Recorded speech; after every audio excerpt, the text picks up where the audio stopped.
Assalamualaikum warahmatullahi wabarakatuh. Rekan-rekan mahasiswa, ketemu lagi kita dalam mata kuliah perlindungan konsumen. Pada kesempatan ini kita akan meneruskan bahasan materi prinsip pertanggungjawaban dalam hukum perlindungan konsumen. Yang kemarin sempat kita sudah bahas, ada prinsip pertanggungjawaban berdasarkan kesalahan, ada juga prinsip praduga tidak bersalah gitu ya. Nah, yang berikutnya adalah prinsip praduga untuk tidak selalu bertanggung jawab. Ya. Prinsip praduga untuk tidak selalu bertanggung jawab ini, presumption of non-liability principle, menyatakan bahwa tergugat selalu dianggap tidak bertanggung jawab sampai kemudian terbukti bahwa ia benar-benar bersalah di bawah putusan pengadilan. Ya. Nah, yang keempat adalah prinsip tanggung jawab mutlak, strict liability. Ya, prinsip tanggung jawab mutlak ini sering diidentikan dengan prinsip tanggung jawab absolut liability. Jadi prinsip ini adalah prinsip tanggung jawab dari pelaku usaha yang tidak mempersoalkan ada atau tidaknya kesalahan. Jadi setiap produk, setiap jasa yang kemudian ditawarkan kepada masyarakat itu ada atau tidaknya kesalahan itu menjadi tanggung jawab yang pelaku usaha yang bersangkutan gitu ya. Nah, berdasarkan sejarah terdapat dua pola strike liability ya. Strike liability dalam civil law system terutama di negara Belanda. Yang pertama adalah pola strike liability di dalam common law ya, terutama di negara Amerika gitu ya. Terus kemudian pola strike liability di dalam common law system terutama di Amerika merupakan reaksi terhadap kekokohan prinsip no privity, no liability yang dianut oleh para pelaku usaha. Nah, menurut S.C. Huber et al. Ya, biasanya prinsip tanggung jawab mutlak ini diterapkan karena yang pertama konsumen tidak dalam posisi menguntungkan untuk membuktikan adanya kesalahan dalam suatu proses produksi atau distribusi yang kompleks. Ya. Yang kedua, diasumsikan bahwa produsen lebih dapat mengantisipasi jika sewaktu-waktu ada gugatan kesalahannya. Ya. Misalnya dengan asuransi atau menambah komponen biaya tertentu pada harga produk. Yang ketiga, asas ini dapat memaksa produsen lebih hati-hati. Yang kelima, prinsip tanggung jawab dengan pembatasan. Prinsip tanggung jawab dengan pembatasan limitation of liability principle ini sangat disenangi oleh pelaku usaha. Ya, untuk dicantumkan sebagai klausula eksonerasi dalam perjanjian standar yang dibuatnya. Karena ada batasan tanggung jawab selama kemudian produk atau jasa itu dipasarkan. Nah, prinsip product liability, professional liability ya, dua prinsip penting dalam Undang-Undang Perlindungan Konsumen yang diakomodasi adalah tanggung jawab produk dan tanggung jawab profesional. Tanggung jawab produk ini, product liability sebenarnya mengacu sebagai tanggung jawab produsen yang dalam istilah bahasa Jermannya disebut Produzentenhaftung. Ya.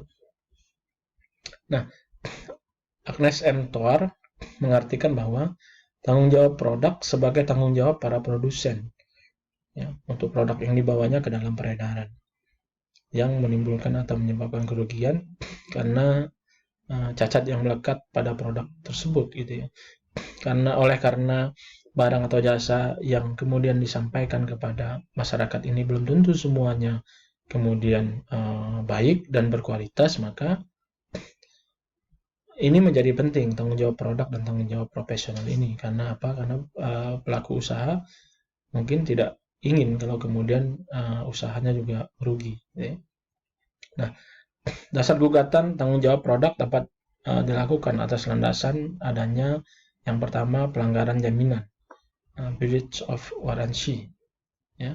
Kemudian dua, kelalaian, negligensi, dan yang ketiga tanggung jawab mutlak atau strict liability. Ya. Nah, menurut Agnes M. Toar, negligensi ialah perilaku yang tidak sesuai dengan standar perilaku, standard of conduct, ya, sebagaimana ditetapkan oleh peraturan perundang-undangan. demi perlindungan terhadap masyarakat risiko yang tidak rasional, ya, unreasonable risk, ya.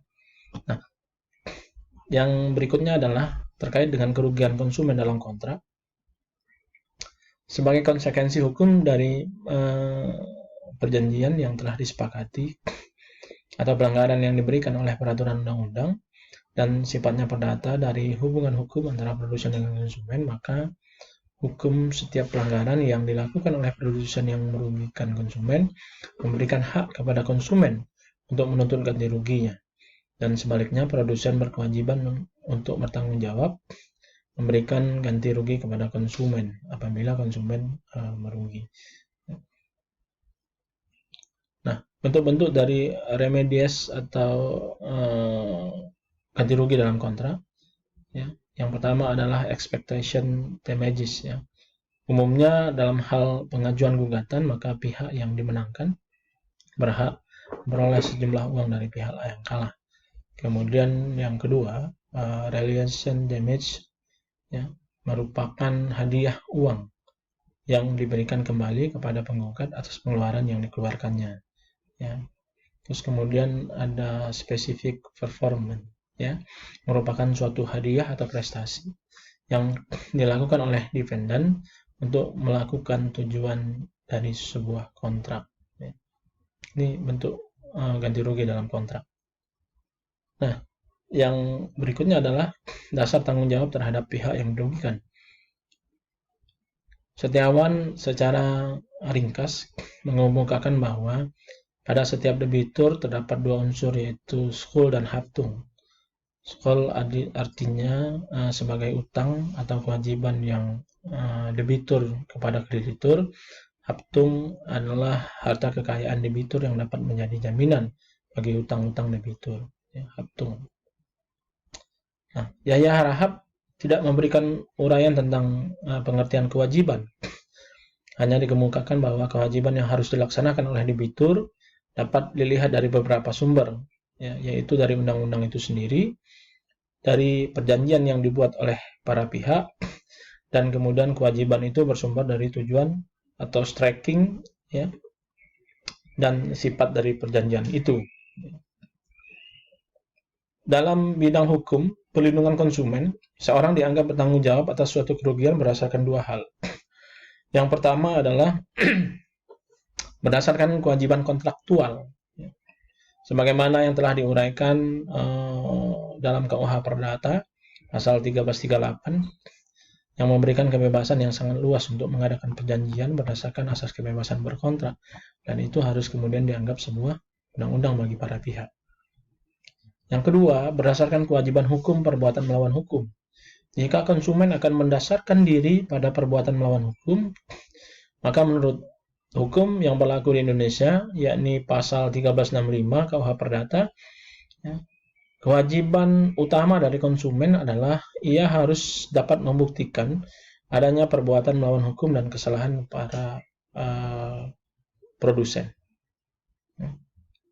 Dan terkait dengan tanggung jawab ini, pada prinsipnya semua pelaku usaha diberikan beban untuk bertanggung jawab, ya, dan kemudian diberikan kewajiban untuk kemudian mengganti kerugian apabila kemudian apa yang dia lakukan kemudian merugikan konsumen. Nah, kenapa kemudian harus pelaku usaha yang banyak bertanggung jawab? Karena memang pelaku usaha ini kemudian yang menawarkan dengan jenis dan memberi informasi yang sudah ada kepada konsumen. Jadi kalau kemudian informasinya tidak sesuai, terus kemudian kualitas produknya tidak sesuai, terus kemudian ada membuat cederanya kesehatan, misalkan, ya, kesehatan tubuh, kemudian membuat tidak aman dipakai, gitu, ya, dan yang berekses negatif, maka pelaku usahalah yang kemudian bertanggung jawab selama kemudian masih bisa dibuktikan. Nah, oleh karenanya bagi para konsumen, ya, dalam membeli produk sesuatu atau kemudian menggunakan jasa sesuatu dari pelaku usaha, hendaknya harus kemudian teliti, ya. Kita sering kemudian bahwa menyepelekan segala sesuatu. Misalkan kita pernah sempat pesan barang atau pesan makanan misalkan, ya, dan kemudian ternyata makanan itu berisiko, ya, kesehatan terhadap tubuh kita, dan ternyata bungkus dan apa namanya dari transaksi, ya, tanda terima transaksi itu kemudian sudah kita buang. Dan lalu bagaimana kalau kemudian kita bisa melakukan komplain atau kemudian melakukan meminta untuk kemudian pelaku usaha itu bertanggung jawab, gitu loh. Sering kan kalau kemudian kita dari bank misalkan slip penarikan itu kemudian kita buang, ya, padahal apa namanya ini penting, gitu loh. Atau kemudian kita berbelanja belanjanya cukup banyak misalkan, dan di dalam slip apa namanya nota pembayaran itu harus kita teliti ada tidak barang-barang yang kemudian tidak dimasukkan tetapi sudah dibayar, atau kemudian berbeda harga yang di rak dengan yang ada di komputer. Nah, ini kemudian harus jeli gitu loh, sehingga kemudian tanggung jawab itu tidak harus semuanya di pelaku usaha. Nah, kehati-hatian kita kemudian menjadi penyeimbang. Dan kalau kemudian kita hati-hati sebagai konsumen ini hati-hati, saya pikir tidak ada persoalan, gitu loh. Ya, makanya membeli satu produk itu jangan kemudian melihat enak rasanya, kemudian bagus, kemudian dipandang mata, terus kualitasnya. Tapi lebih dari itu, harus kita pahami juga bahwa apakah makanan atau minuman yang kita beli ini standarnya baik untuk kesehatan kita. Karena harus kita yakini bahwa tidak semua orang itu sama, gitu loh. Ada yang kemudian alergi susu, ada yang kemudian alergi obat, ya, dan lain sebagainya. Oleh karenanya, prinsip kehati-hatian, baca semua informasi yang ada di bungkus, di kotak, di kaleng dan lain sebagainya itu penting untuk mengurangi tanggung jawab daripada pelaku usaha, sehingga benar-benar hak konsumen itu dapat terpenuhi dengan baik. Mungkin itu rekan-rekan mahasiswa yang saya dapat sampaikan pada kesempatan ini, dan saya akhiri. Wassalamualaikum warahmatullahi wabarakatuh.